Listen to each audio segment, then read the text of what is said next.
Welcome to the Learning Pines YouTube. We hope this video helps. You start by confirming ports and power. Plug the second monitor into an available HDMI, DisplayPort, or USB-C output. Use an adapter if needed. Once connected, turn the monitor on and set its input to the matching port.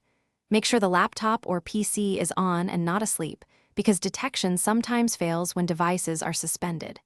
If your machine has multiple outputs, choose the one that supports your desired resolution and refresh rate. This prevents a weak or blurry image later.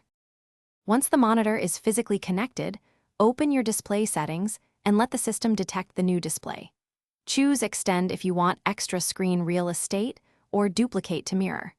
Make sure to set resolution and scaling to match the monitor for sharp text. On Windows, choose the correct refresh rate, and on Mac OS, match resolution under Display. Arrange the virtual positions by dragging monitors so cursor movement feels natural, and set the primary display for taskbars or menus. Apply and test with Windows. To finish, calibrate color and brightness for consistent visuals. Use built-in presets or quick calibration tools. Once done, position stands or mounts ergonomically, top of screen at or slightly below eye level, and secure cables to avoid strain.